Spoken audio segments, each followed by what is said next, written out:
Y'all, I am so mad. I had a 22-minute video, edited everything, set up. I went to save it. Said I didn't have enough room, so I went and deleted stuff. Deleted videos and stuff. So I'm thinking since I have already saved the video on the app that edits, if I delete all the videos I just made, that it will save it. No. It deleted everything. I'm so mad. That was a good video. Like, oh my gosh. So right now I'm about to make dinner. I'm making shrimp Alfredo. But tonight I'm using bow tie noodles because I don't have the other noodles and I don't feel like going to get them. So tonight I'm going to make bow tie noodles I'm making Cajun shrimp pasta basically. From the club. So this is what I'm using for my Alfredo sauce. Heavy whipping cream, shaved Parmesan cheese. I cut up some peppers and I have a Rotel can because I'm making Cajun style. And I got my bow tie noodles and my shrimp is in the bowl cleaning off. Space. But the problem is that Rick wasn't interested in just buying out his business. He claimed that Jim was actually there on a year-to-year lease. And now that Rick was the owner, he felt like he had the grounds to just evict him, like get him out of it. This was factually untrue. He uses connections in City Hall to establish a fire poured in the parking the noodles in there outside Buffalo Jim's auto repair shop, which just limited the spaces that his customers had to park their cars. I'm gonna cook these until they're al dente, or cook them, you know, to your liking. Cook these for about 7 minutes, maybe 8. The parking spaces that were I've already started seasoning them. I put paprika, garlic, onion powder. I'm putting Old Bay. I need them and stop start it. There's no switch required. They send me pieces that I like, whatever I don't like, they just throw it in a bag. October 2nd. Now before I drain this water, I'm going to get a cup of it to add to the Alfredo. So I'm going to put that to the side. Both Buffalo Jim and Steve Miller became FBI informants for the investigation. So now the tides are changing here. Steve Miller recounted how the FBI actually made his article when crazy people were going to be top of Google search results, which led to people reaching out to him saying that they had either been coerced by staff at the Crazy Horse 2 or beaten by them. A former dancer of the Crazy Horse 2 spoke to Steve Miller for this article saying, quote, they take joy and delight in being able to hurt people just because they're bored. Now, it is 7:07. My husband gets off at 8:30, so I'm basically rushing to make this. I was going to wait until he got off, but we might drive out to Manhattan just to see Christmas lights, you know, because he doesn't work tomorrow and Gianna doesn't have school tomorrow. So let me hurry up and see how long it takes me to get finished with everything. Now, it's 7:08 now, so let's see.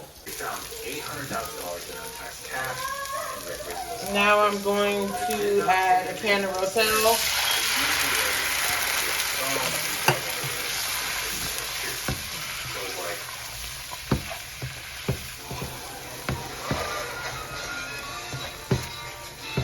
Just gonna cook these tomatoes down a little bit. I wanted to get sun-dried tomatoes, but I didn't feel like going back to the store. And I'm gonna add a little bit more pepper,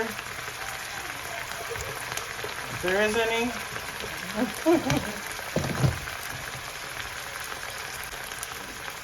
Some garlic.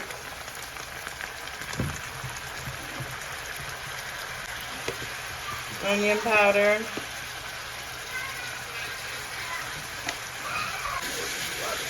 Now I'm going to start off with 2 cups of heavy whipping cream. But the first arrest came in November 2004 when Bobby DePiche, the bouncer who allegedly broke Kirk Henry's neck, was arrested for... Actually, I'm going to do 2.5 because I got a pound of noodles.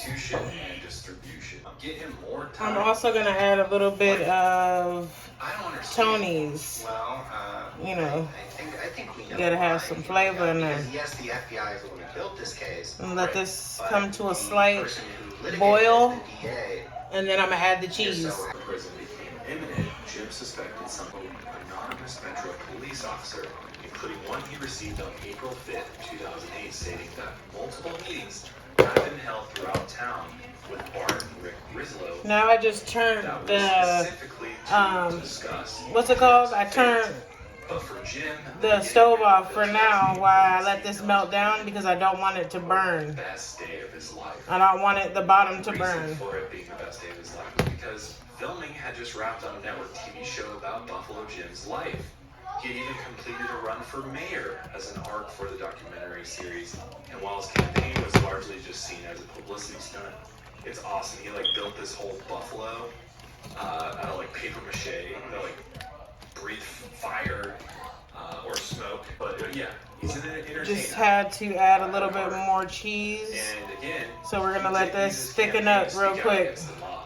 I just turned the stove off so it can, you know, thicken up without the bottom burning. Well, it's in a different building than the original shop that go from West Coast Customs. He was driving all around town. You know, life is good right now. But that evening, Jim received a phone call from a woman known as Lisa, whom Jim had been friends with since the 80s.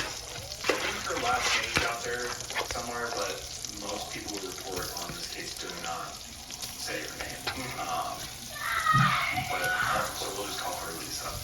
Lisa was a dancer at the Crazy Horse 2. We're not gonna overcrowd, but I am gonna put enough to where I can get half of them going. It's currently 7:16. I have about 40 minutes until I need to leave, so just speeding up the process. I think I could add one more in there. So double check if they could tell this is kind of weird. So they went in and checked his pulse and realized that he was deceased. They then removed the blanket that was covering him and discovered that he was naked from the waist down. The hotel then contacted Las Vegas Metro Police, who then called Jerica and released two deceased.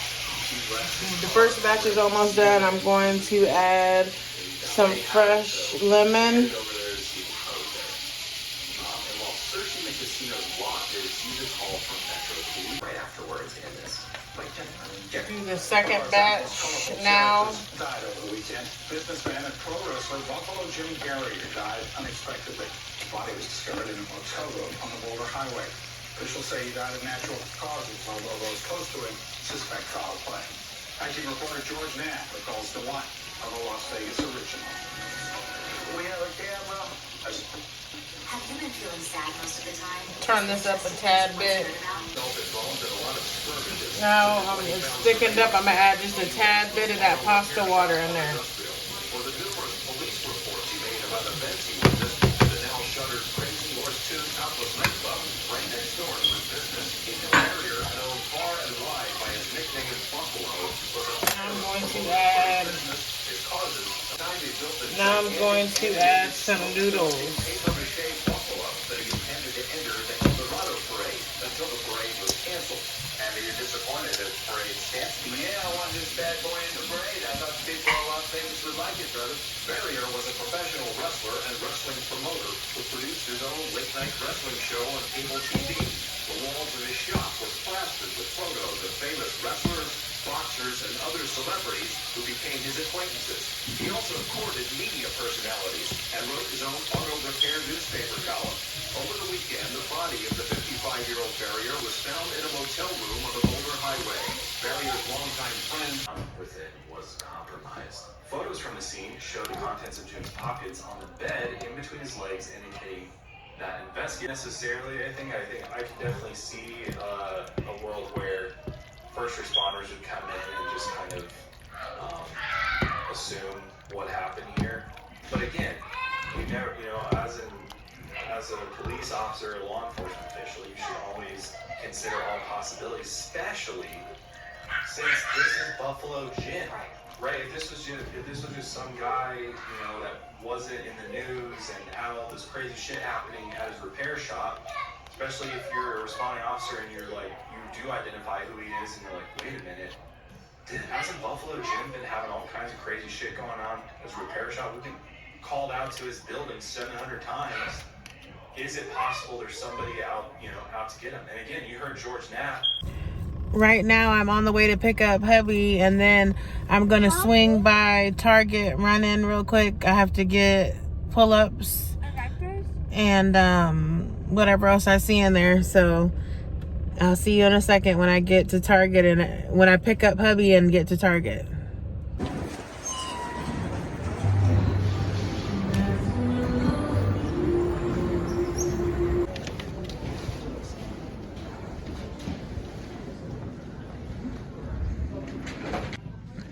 The girl stuff inside of Target is so cute. The boy stuff too. Gianni would love this. His favorite thing is Spider-Man and Mario and Sonic. But they have a lot of good deals here. You know, people think Target's expensive. It's really not. You can find a lot of stuff on clearance. They're actually out of all the kids' diapers, literally, that they get. Every brand. So I'm going to have to get the Bluey Pampers training underwear. Because they literally are out. And they've been out for a couple weeks because they were out before Thanksgiving. So I wonder what's going on. I'm gonna grab the cran raspberry. Now, why would they have all this candy on clearance? I love this one, and it's on sale for $6.99. They have their Pike's Place, their peppermint mocha, and for the Keurigs for $12.99. But this one right here, yes, good. They have the holiday poppy on sale, or do I want to get the Olipop? I found the flavor that I want. I want the cherry cola.